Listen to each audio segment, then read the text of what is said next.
Bismillahirrahmanirrahim. Alhamdulillahirabbil alamin wassalatu wassalamu ala asyrafil anbiya'i wal mursalin wa ala alihi wa sahbihi ajma'in. Subhanaka la ilma lana illa ma 'allamtana innaka antal alimul hakim. Rabbi shrah li sadri wa yassir li amri wahlul 'uqdatam min lisani yafqahu qawli. Allahumma adfa'anna al-bala wal ghala wal waba wal fahsya wal munkar والسيوف المختلفة والشدائد والمحن ما ظهر منها وما بطن من بلدنا هذا خاصة ومن بلدان المسلمين عامة إنك على كل شيء قدير وصلى الله على سيدنا محمد وعلى آله وصحبه وسلم والحمد لله رب العالمين. Alhamdulillah wassalatu wassalamu ala Rasulillah wa ala alihi wa sahbihi ajma'in.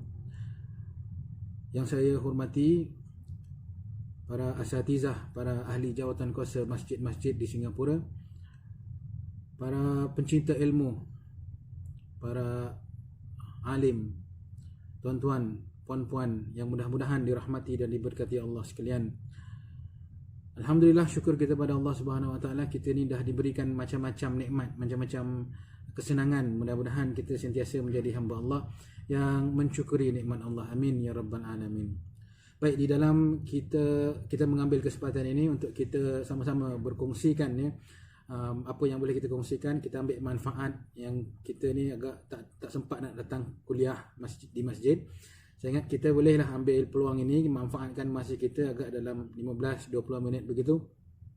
Kita kongsikan apa yang boleh mengingatkan kita kepada Allah Subhanahu Wa Taala. Jadi untuk hari ini mungkin saya nak kongsikan dengan tuan-tuan, ni kita akan membaca kitab sedikit sebanyaknya, potongan daripada kitab Tasawuf, iaitu suatu pengenalan asas yang ditulis oleh Dr. Syamsul Muhammad Nur ya. Jadi dalam kitab dalam bab, iaitu nama babnya iaitu bukti susahnya mendapat amalan rohani. Dan saya ingat kita sebagai umat Islam yang dah bertahun-tahun kita mengamalkan syariat ataupun lebih-lebih lagi syariat zahiriyah, iaitu solat, puasa dan sebagainya, amalan kita yang 5 itu. Dan saya ingat ini tiba masanya untuk kita lihat sikit apakah amalan-amalan itu dapat membentuk kerohanian kita terutamanya lah. Jadi kitab ini membincangkan tentang bagaimana seseorang itu mendapat pencapaian rohani, secara rohani, dan bagaimana susahnya pula nak dapat kerohanian itu lah, amalan yang boleh meningkatkan kerohanian kita. Jadi di dalam kitab ini, dalam muka surat 296, kitab ini mengatakan iaitu mengamalkan syariat itu susah, katanya. Buktinya lihat pada umat Islam hari ini, bukan sedikit yang membuka aurat, tidak solat, tidak membayar zakat, tidak berpuasa, berzina, makan riba, minum arak, menipu, rasuah dan berbagai-bagai lagi. Ini kita tidak menyalahkan orang, sebab memang sekarang kata Nabi SAW, fitnah ummati iaitu al-mal. Memang kita ini dah dikelilingi fitnah ya, akhir zaman kita dah dikelilingi fitnah. Tidak juga kita menyalahkan orang yang berbuat salah, mungkin godaan syaitan tidak lemah ya, mungkin tidak dapat nak mengawal diri ataupun nak menahan diri daripada godaan syaitan. Kita tidak sama sekali menyalahkan andai kata ada yang berbuat demikian. Tapi dalam masa yang sama, soalannya ialah apa yang boleh kita perbaiki diri kita untuk tidak berbuat demikian. Nah, itu saya ingat, sebab itu katanya tuan kitab, nak mendapatkan amalan rohani itu susah. Jadi kita ataupun mereka benar-benar mengaku Islam, iaitu kita ini mengaku Islam, tetapi Islam itu tidak kita tegakkan dalam diri kita, keluarga dan masyarakat kita. Nah, perlu kita ingat sekali lagi, apakah dalam kekeluargaan kita, apakah dalam hidup rumah tangga kita, rukun kita, iaitu adakah kita perlihatkan, menzahirkan nilai-nilai Islam dalam keadaan kita, suasana kita berkeluarga. Dan kita lemah untuk melawan tuntutan hawa nafsu dan syaitan yang kuat menarik ke jalan-jalan kejahatan dan kerosakan. Yang seperti kita katakan tadi, tidak semuanya orang dapat melawannya dengan baik.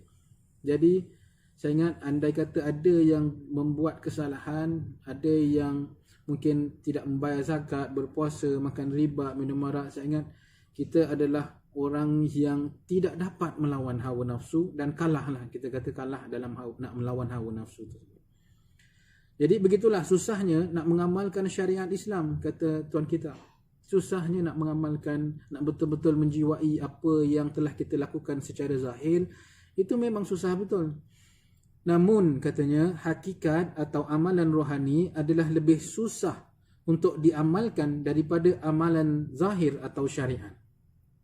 Benda puasa mungkin boleh kita buat, terutamanya orang wanita lah. Saya ingat orang wanita dia tak ada banyak sangat cerita. Kalau disuruh puasa, puasa je, tak ada masalah. Kalau lelaki ada macam-macam lah alasan dia, apa tu semua. Gastrik, saya ingat gastrik, gas tak banyak, trik dia yang lebih. Jadi nak mengatakan orang perempuan senang sajalah, orang wanita senang, orang lelaki dia ada susah sikit. Jadi nak mengatakan itu, nak mengamalkan keamalan rohani itu lagi susah. Contohnya kita zikir, kita boleh zikir, tapi nak mengingati Allah tiap masa, saya ingat kita tak boleh, susah juga. Kata tuan kita lah, yang ni nak berbuktinya.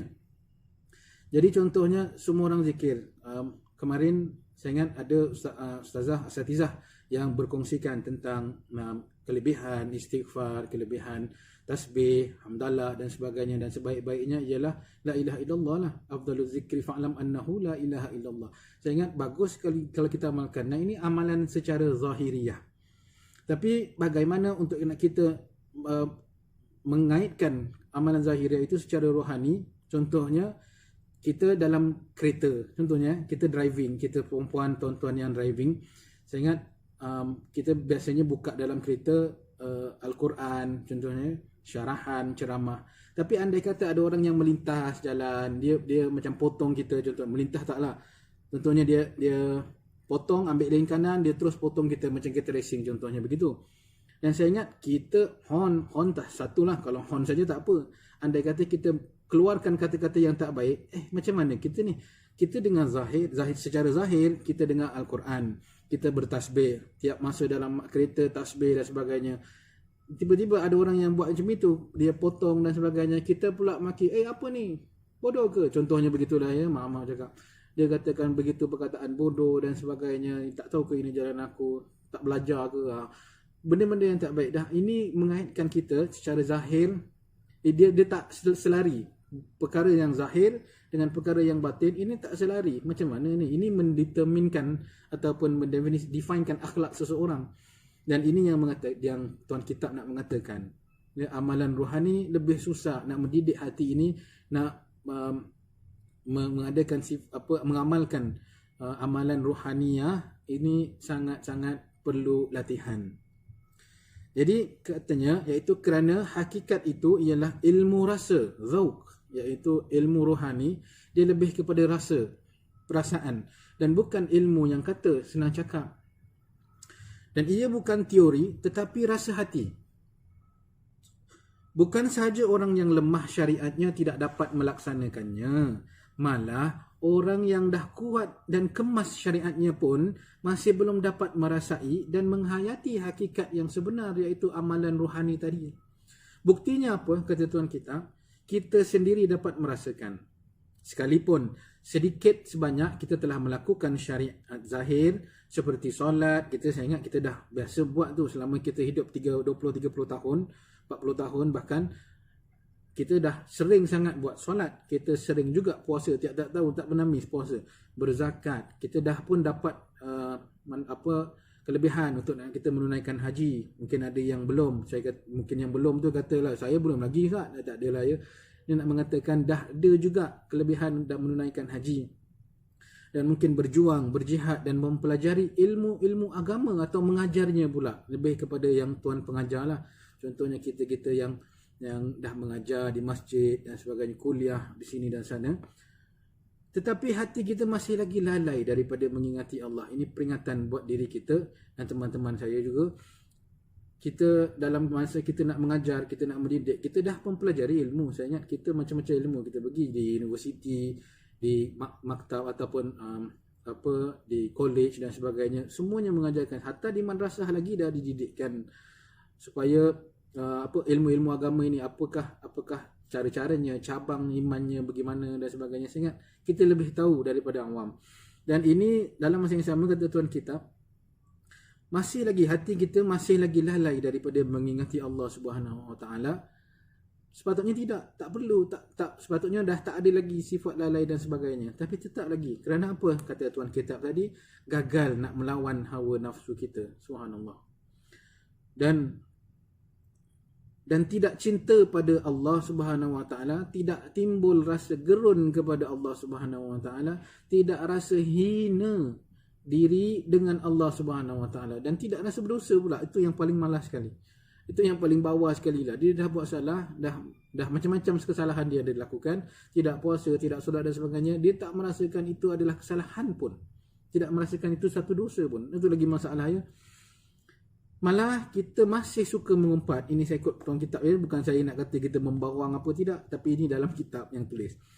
Malah kita masih suka mengumpat, masih berhasad dengki, cinta dunia, tidak ada belas kasihan, sombong, berhasad, pemarah, pendendam, tamak, dan tidak takut akan dengan neraka, tidak rindukan syurga, dan macam-macam lagi lah.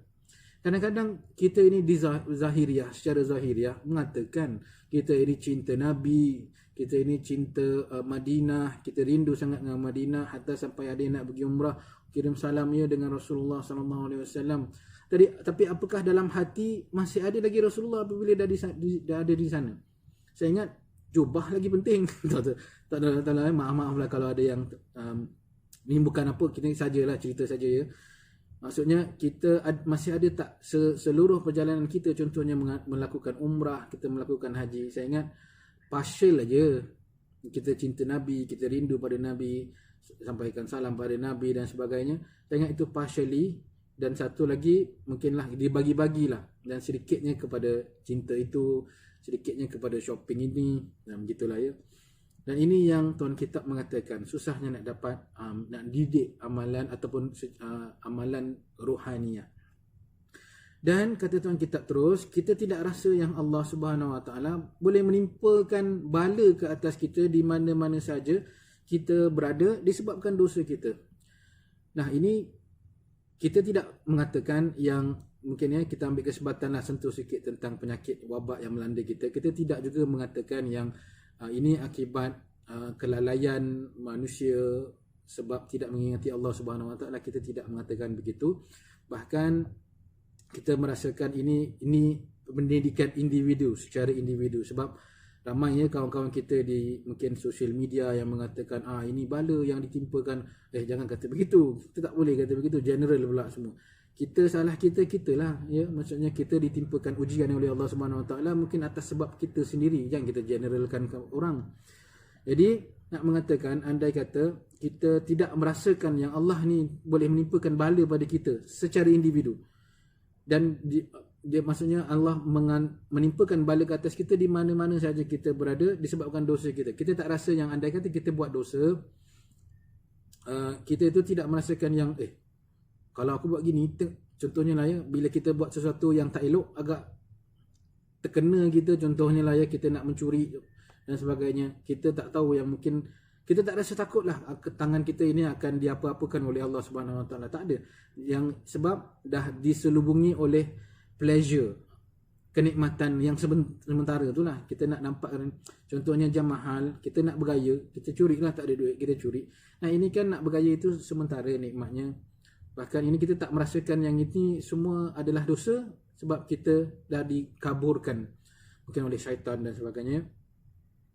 Dan jika kita tidak berusaha mengikis sifat-sifat yang terkeji di dalam diri kita, yang mana hasil daripada itulah kita ditimpa berbagai-bagai penyakit hati, iaitu seperti gila pangkat, tidak insaf akan kelemahan diri, tidak senang dengan kata nista orang, bangga apabila dipuji, masih rasa terhina untuk menerima kebenaran atau ilmu daripada orang lain.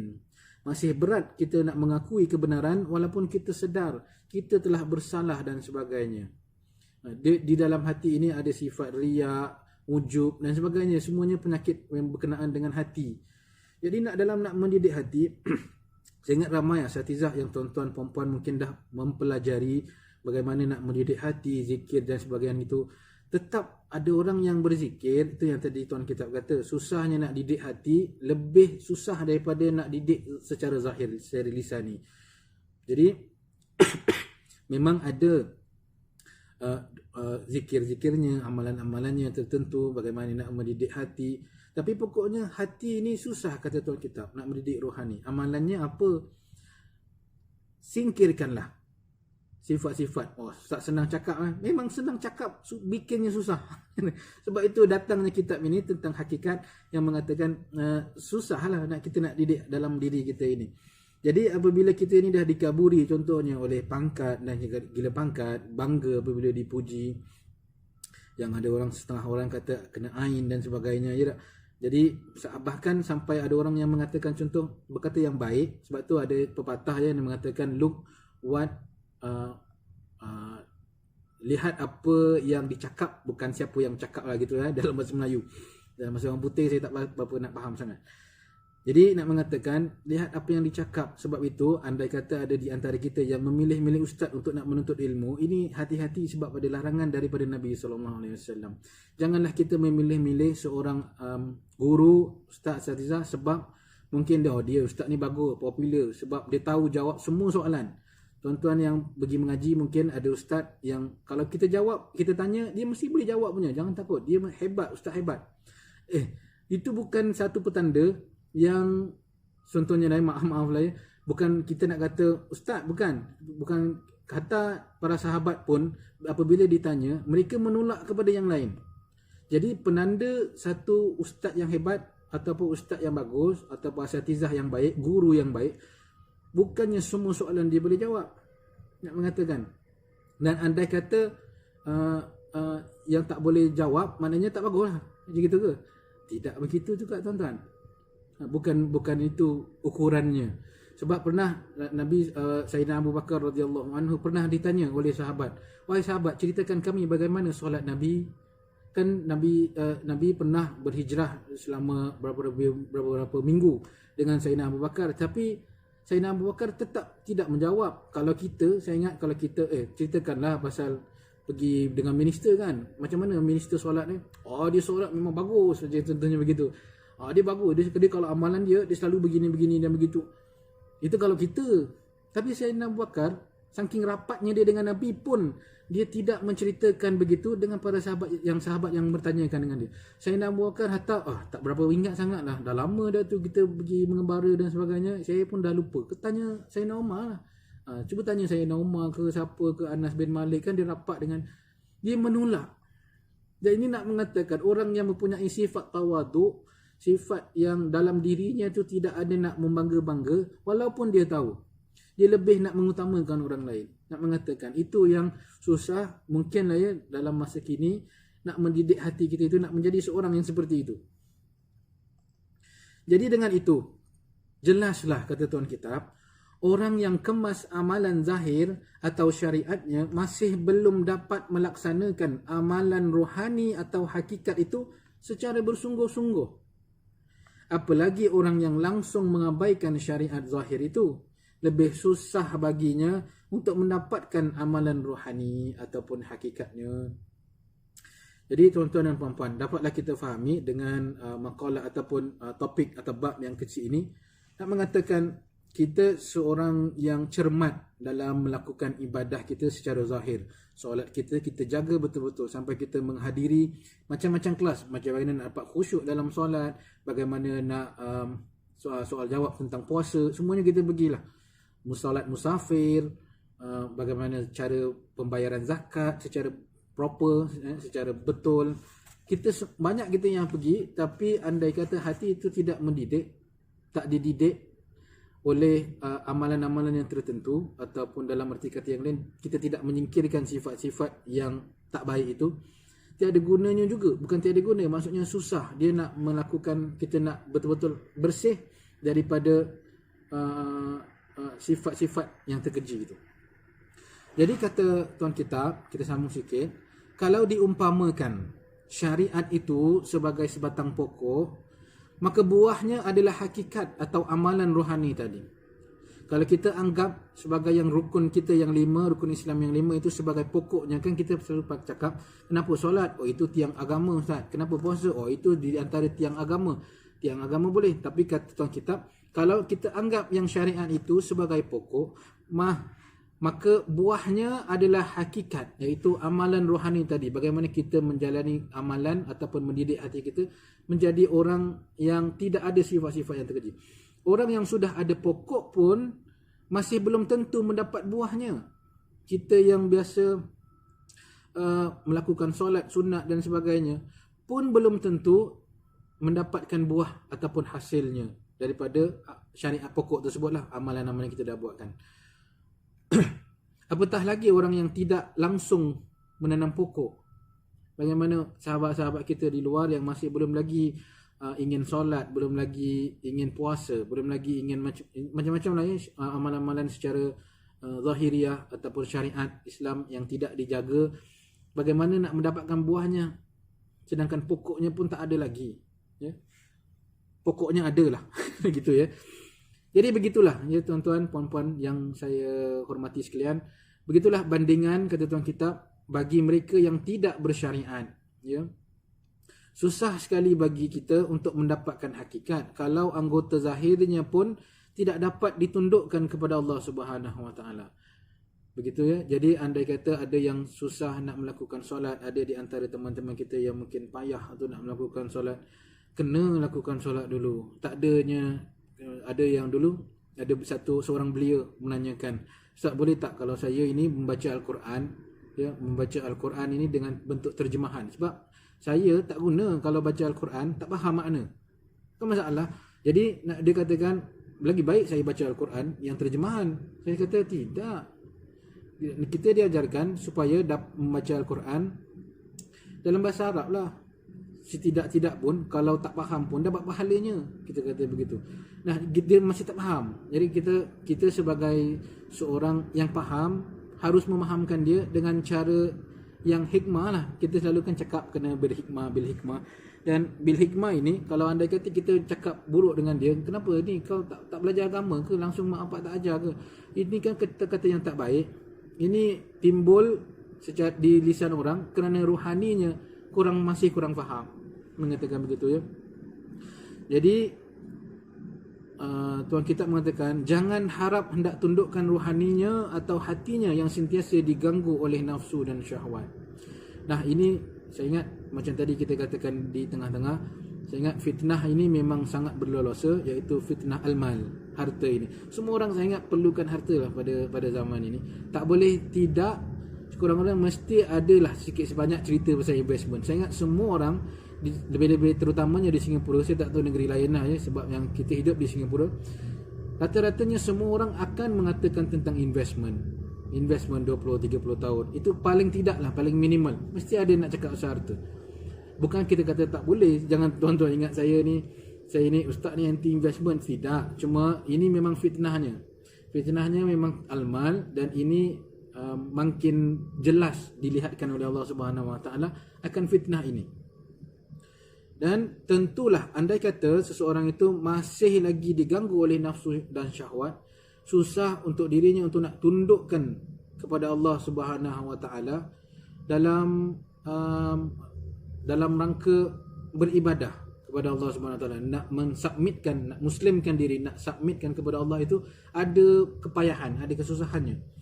Jadi tentulah rohaninya itu lebih susah untuk diserahkan kepada Allah. Nak diserahkan kepada Allah secara 100% lebih susah, sebab secara zahiriah tidak dilakukan. Sebab dan bahkan seseorang yang dah melakukan pun, tadi kata tuan kitab, seseorang yang telah memiliki pokok pun susah nak dapatkan hasilnya, apatah lagi orang yang tiada menanam pokok. Dan begitulah ya, sedikit sebanyak tuan-tuan, kalau ada yang berminat ya nak mempelajari lebih tentang tasawuf, boleh tuan-tuan perempuan dapatkan kitab ini. Saya ingat bermanfaat lah ya untuk kita sampaikan kepada generasi-generasi kita yang bawah. Kita sampaikan ilmu dan kitab sekali, iaitu tasawuf, satu pengenalan asas. Dan kitab tasawuf ni sebenarnya ada macam-macam lah ya.